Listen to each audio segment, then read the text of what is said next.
कह दी कविराज तोड़ कानूनी कारा, गूंजेगा भारत माता की जय का नारा। ये इतिहास में लिखा जाएगा कि भारतीय जनता पार्टी के एक प्रवक्ता ने आज तक के जैसे टीवी चैनल पे बाला साहब देवरस आरएसएस के सबसे बड़े नेताओं में से एक, उनको डिसोन कर दिया। ये भी निंदा। अच्छा है कितना पैशनेटली आप इस पर बोलते हैं, लेकिन जब इंदिरा जी ने सावरकर जी की प्रशंसा वाली चिट्ठी लिखी थी तो उसको नजरअंदाज कर दिया गया। नहीं, सवाल पूछ रही हूं आपसे, लेकिन आप बाला साहब देवरस को कोट करेंगे, अटल बिहारी वाजपेयी को क्यों नहीं कोट करते हैं आशुतोष जी? ये भी तो एक इतिहास का तथ्य है। और कई लोगों ने, आरएसएस के बहुत सारे लोगों ने जेल में रहते हुए माफी मांगकर बाहर निकले थे। क्या बाला साहब देवरस उस वक्त क्या हुआ था? इमरजेंसी के बाद जनसंघ डिसॉल्व हो गया था, जनता पार्टी बनी थी। राजनीतिक परिप्रेक्ष्य की बात कीजिए, आरएसएस कभी डायरेक्ट राजनीति में नहीं आया। जो आरएसएस को आप यहां कोट कर रहे हैं, बाला साहब देवरस ने ये किया तो वो किया, चिट्ठी लिखी, इसने चिट्ठी लिखी थी। कम्युनिस्टों ने क्या किया था, उनका रोल जरा डिफाइन कीजिए। वो सब नहीं होगा क्योंकि ये डेविड को डिफ्लेक्ट करना, लेकिन जो होगा नहीं। जब हमारे सीएजी से लेकर हमारे ईडी से लेकर हमारे सीबीआई आई थी, एक भी एजुकेशनल एक भी संस्थानों को छोड़ा, ये संविधान बचाना होता है, उस पर बात नहीं करेंगे, चले जाएंगे बाला साहब देवरस पे। तो आप तो यही काम कर रहे हैं, देश विरोधी हर हरकत में, सेना को बदनाम करने से लेकर, देश को बदनाम करने से लेकर, राष्ट्र को बदनाम, प्रधानमंत्री मोदी को गाली देना। इसके अलावा कांग्रेस पार्टी आज की कर क्या रही है? दोस्तों नमस्कार, स्वागत है आप सभी का। आप देख रहे हैं एसके डिबेट। ये बात तो हम सभी जानते हैं कि 25 जून 1975 को तब की प्रधानमंत्री इंदिरा गांधी ने पूरे देश में आपातकाल लगा दिया था। आपातकाल के 50 साल पूरा होने पर बीजेपी ने इसे संविधान हत्या दिवस के रूप में याद किया, जबकि दूसरी तरफ कांग्रेस पार्टी मोदी सरकार के 11 साल को अघोषित आपातकाल के रूप में मुद्दा बना रही है। आपातकाल के 50 साल पूरा होने पर प्रधानमंत्री मोदी जी ने कांग्रेस पार्टी पर जोरदार हमला बोला है। आज की डिबेट इसी मुद्दे पर होने वाली है। बीजेपी की तरफ से डॉक्टर आजियालोक और राजनीतिक विश्लेषक और कांग्रेस पार्टी के समर्थक आशुतोष गुप्ता हैं। दोस्तों वीडियो शानदार होने वाली है। आपसे अनुरोध है वीडियो को अंत तक जरूर देखें। वीडियो पसंद आए तो लाइक करें, शेयर करें, कमेंट करें और मेरे चैनल को सब्सक्राइब करें। तो दोस्तों मेन डिबेट स्टार्ट करते हैं। चलिए शुरू करते हैं। आपातकाल पर अटल बिहारी वाजपेयी, जेपी दोनों ने क्या कहा था? बहुत मतलब ये प्राइज्ड एक तरह से बात है कि इनका जो आकाशवाणी में इनकी ये थी, वो हमने आज तक पर निकाला है आपके लिए, जरा सुनिए। चाहे वो प्रधानमंत्री हो, मुख्यमंत्री हो, विरोधी पक्ष के नेता हो, कोई भी हो, ऐसा लगता है कि लोग असहाय हैं इस परिस्थिति में। किस परिस्थिति में? ये जो सारा भ्रष्टाचार फैला हुआ है, जिस भ्रष्टाचार के कारण इन कानूनों का कार्यान्वयन नहीं हो रहा है, अमल में नहीं लाया जा रहा है। लाए जा रहे हैं कानून और लाए भी जा रहे हैं तो गलत तरीके से लाए जा रहे हैं।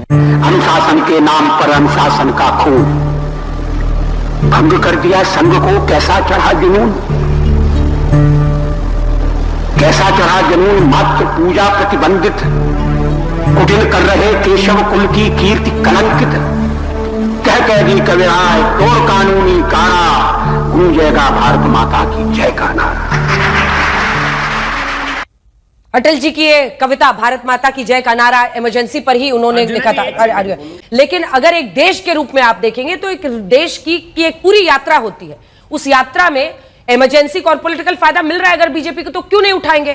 क्योंकि संविधान लेकर अगर कांग्रेस पार्टी के नेता घूमते हैं तो फिर वो बता रहे हैं कि आपने क्या किया था 21 महीने के लिए संविधान के साथ। देखिए, इसमें तो कोई दो राय नहीं है कि इमरजेंसी भारत की राजनीति का एक काला अध्याय था। और जब तक भारत का लोकतंत्र रहेगा, जब तक भारत का इतिहास रहेगा, तब तक कांग्रेस अपने उस पाप से मुक्त नहीं हो सकती। इसमें तो कोई दो राय है ही नहीं। अच्छा, इमरजेंसी चाहे 2 दिन के लिए लागू की जाए या 2 महीने के लिए लागू की जाए या 2 साल के लिए लागू की जाए या 11 साल तक लागू रहे, इसको तो कोई किसी तरीके से इसको डिफेंड कर ही नहीं सकता। लेकिन उसमें एक फर्क है, फर्क 2 है। फर्क इस बात को लेकर देखना पड़ेगा कि कम से कम इमरजेंसी के लिए राहुल गांधी ने 2021 मार्च में कहा था कि गलती हुई और हमने बहुत बड़ी गलती की थी इमरजेंसी लगा के। मेरी दादी ने बहुत बड़ी गलती की थी।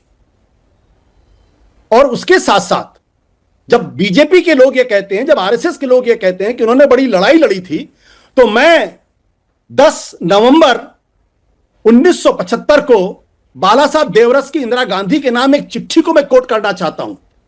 जब बाला साहब देवरस ने स्पष्ट तौर पे कहा था कि इस आंदोलन से मेरा कोई लेना देना नहीं है। मैं अगर कहिए तो मैं पढ़ के भी सुना सकता हूं पूरी चिट्ठी। उन्होंने यह कहा था और उन्होंने एक नहीं, यरवदा जेल से 3 या 2 चिट्ठियां लिखी थी।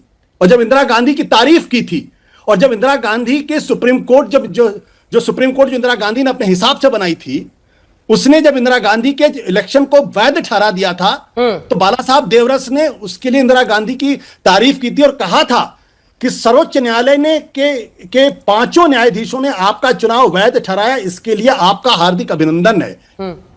प्रश्न इसी बात को लेकर उठता है। लेकिन आप बाला बहुत साहब सारे- देवरस को कोट करेंगे, अटल बिहारी वाजपेयी को क्यों नहीं कोट करते हैं आशुतोष जी? गजब बेइज्जती है। मैं ये कह रहा हूं कि बाला साहब देवरस की बातों को क्यों नहीं कोट करना चाहिए और सिर्फ अटल बिहारी वाजपेयी को क्यों कोट करना चाहिए? क्योंकि वो बाला पॉलिटिकल साहब लीडर देव- थे। नहीं, पॉलिटिकल लीडर नहीं थे कभी। इस कंफ्यूजन में मत रहिए। बाला साहब देवरस आरएसएस बीजेपी के सबसे बड़े नेता थे और आज भी आरएसएस प्रमुख सबसे बड़े नेता होते हैं, उनको परम पूजनीय कहा जाता है। प्रधानमंत्री जी भी उनको परम पूजनीय कहते हैं। तो मैं उनके सर्वोच्च नेता को कोट कर रहा हूं जिन्होंने विनोबा भावे के माध्यम से इंदिरा गांधी से संपर्क करने की कोशिश की और आरएसएस पर से प्रतिबंध हटाने की कोशिश की और यह बताने की कोशिश की कि किस तरीके से जेपी के आंदोलन से उनका कोई लेना देना नहीं है और उनके ऊपर जो प्रतिबंध लगा प्रतिबंध गलत था। तो यह भी तो एक इतिहास का तथ्य है। और कई लोगों ने, आरएसएस के बहुत सारे लोगों ने जेल में रहते हुए माफी मांगकर बाहर निकले थे। चड्ढा समझाओ इसे, समझाओ। प्रकाश नारायण ने ये काम नहीं किया था, देखिए- मधु दंडवते ने ये काम नहीं किया था, ये काम मधु निमय ने नहीं काम किया था, लेकिन आरएसएस के लोगों ने तो माफिया मांगी थी, बाहर आए थे वो जेल से, चिट्ठी लिखी थी। ये तो इतिहास के तथ्य हैं। अजय आलोक जी, इसका जवाब दीजिए जल्दी से। क्या बाला साहब देवरस उस वक्त क्या हुआ था? इमरजेंसी के बाद जनसंघ डिसॉल्व हो गया था, जनता पार्टी बनी थी। राजनीतिक परिप्रेक्ष्य की बात कीजिए, आरएसएस कभी डायरेक्ट राजनीति में नहीं आया। जो आरएसएस को आप यहां कोट कर रहे हैं, बाला साहब देवरस ने ये किया तो वो किया, चिट्ठी लिखी। किसने चिट्ठी लिखी थी? कम्युनिस्टों ने क्या किया था? उनका रोल जरा डिफाइन कीजिए। वो सब नहीं होगा क्योंकि ये डेविड को डिफ्लेक्ट करना है, लेकिन जो होगा नहीं, वो चाहते हैं कि इस टॉपिक पे नहीं रहा जाए। वो चाहते हैं कि इस टॉपिक पे नहीं रहा जाए, करंट टॉपिक पे नहीं रहा जाए। आज के कांग्रेस की क्या मानसिकता है उस पर बात ना हो, ये चाहते हैं ये चीज, लेकिन ऐसा होगा नहीं आशुतोष जी। बात तो हो रही है, बात दूर तक जा रही है, सबके समझ में भी आ रही है। जमाना बदल गया है ना। आशुतोष जी को काला अध्याय तो दिखता है, लेकिन साथ में इनको आरएसएस के लोग भी दिखते हैं जो चिट्ठी लेके दिखा रहे हैं। अटल बिहारी वाजपेयी के बारे में क्यों नहीं बोलते हैं? लाल कृष्ण आडवाणी, मुरली मनोहर जोशी, बाकी जितने हमारे युवा नेता थे उन लोग के बारे में नहीं बोलेंगे? बात तो सही है। ये जानबूझ के नहीं बोलेंगे क्योंकि डिफ्लेक्ट करना है, लेकिन डिफ्लेक्शन होता नहीं है ऐसे आशुतोष जी। साफ बात है कि इमरजेंसी का लगना, मैं आज की मानसिकता की बात कर रहा हूं, इमरजेंसी तो 50 साल पहले लगी थी, लेकिन आज की मानसिकता में क्या बदलाव हो गया? क्या संविधान बचाना होता है जब नेता विपक्ष और उसके party principal opposition party Pakistan में जाकर कहती है कि प्रधानमंत्री मोदी को हटाने में हमारी मदद कीजिए? यह संविधान बचाना होता है? जब नेता विपक्ष जाके विदेशों में बैठ के कहता है कि बड़ी बड़ी लोकतांत्रिक शक्ति भारत की डेमोक्रेसी में क्यों नहीं इंटरफेयर करती है, अमेरिका, फ्रांस, यूरोप चुप क्यों हैं, तो क्या यह भारत का संविधान बचाना होता है? जब आप अमेरिका में यूनिवर्सिटी में बैठ के भारत के लोकतंत्र पर व्याख्या देते हैं, यह संविधान बचाना होता है? जब एक लीडर ऑपोजिशन होकर आप कहते हैं कि हमारा सुप्रीम कोर्ट कॉम्प्रोमाइज हो गया, हमारा इलेक्शन कमीशन कॉम्प्रोमाइज हो गया, यह संविधान बचाना होता है? जब हमारे सीएजी से लेके, हमारे ईडी से लेके, हमारे सीबीआई, आईटी, एक भी एजुकेशनल, एक भी संस्थानों को छोड़ा, यह संविधान बचाना होता है? उस पर बात नहीं करेंगे, चले जाएंगे बाला साहब देवरस पे। देखा आपने लापरवाही का नतीजा है। आज की युवा पीढ़ी, हम आज की पीढ़ी को और आने वाली पीढ़ियों को यह याद रखना चाहिए कि कांग्रेस पार्टी और उनके सहयोगियों की जो मानसिकता कल थी वो ही आज है। मैंने 3 पीढ़ियों का एग्जाम्पल दिया। इंदिरा गांधी 1959 कम्युनिस्ट सरकार को डिसमिस करने में, नेहरू की बायोग्राफी में लिखा है। संजय गांधी, अरे और तो और छोड़िए, इमरजेंसी के बाद भी सबक नहीं सीखा भाई। 1980 में जब बहुमत के साथ आई, आते के साथ 9 राज्यों में पत्ता साफ, जनादेश के खिलाफ आपकी सरकार है। क्या तरीका है ये क्या तरीका था? लगातार इसी तरह से करते गए हैं ये लोग। नहीं, पत्रकारों और एंकरों को कांग्रेस पार्टी ने बैन किया था, जो इनको सुनना नहीं चाहती है। क्या ये लोकतांत्रिक व्यवस्था है? सोशल मीडिया के पत्रकारों पे केस हो जाता है, उनको उठा लिया जाता है कांग्रेस सरकार में, दूसरे राज्यों का एफआईआर किया जाता है। क्या ये लोकतांत्रिक व्यवस्था है? एक मिनट, ये लोग, आप पत्रकार रहे हुए हैं, सोचिए जरा, क्या ये लोकतांत्रिक व्यवस्था है कांग्रेस पार्टी की? ये डिजिटल इमरजेंसी है कि जो हमारे खिलाफ है उसके खिलाफ दुष्प्रचार करो। तो आप तो यही काम कर रहे हैं, देश विरोधी हर हरकत में, सेना को बदनाम करने से लेके, देश को बदनाम करने से लेके, राष्ट्र को बदनाम, प्रधानमंत्री मोदी को गाली देना। इसके अलावा कांग्रेस पार्टी आज की कर क्या रही है? All negative campaign.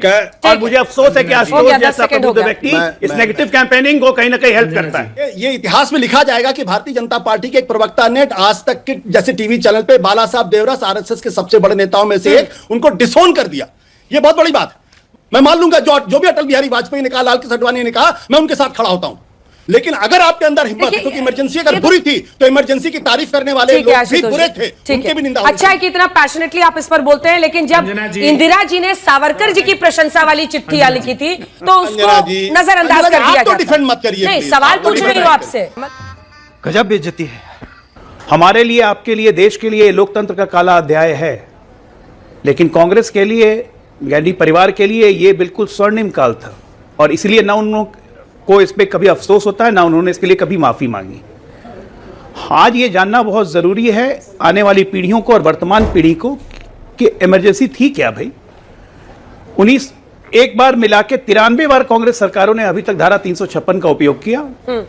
सरकारें गिराई, स्टेट्स में गिराई और एक बार धारा 352 का उपयोग किया जिसमें इमरजेंसी लगी। क्या था इमरजेंसी? आज इस तरह से अंजना ओम कश्यप बैठ के बात कर रही हैं, ये इमरजेंसी में अलाउड नहीं था। आज जिस तरह से पेपर में एडिटोरियल निकलते हैं और पेपर में सारे खबर मिलते हैं, ये इमरजेंसी में अलाउड नहीं था। देखा दोस्तों, आपने डॉक्टर जालोग और आशुतोष गुप्ता दोनों को सुना। आप किसकी बात से सहमत हैं? दोस्तों, वीडियो को लास्ट तक देखने के लिए दिल से धन्यवाद। और वीडियो के बारे में आपकी क्या राय है कमेंट सेक्शन में कमेंट करके बताएं। और अगर वीडियो पसंद आई हो तो लाइक करें, शेयर करें, कमेंट करें और मेरे चैनल को सब्सक्राइब करें। तो दोस्तों, मिलते हैं अगली वीडियो में। जय हिंद, वंदे मातरम, जय श्री राम।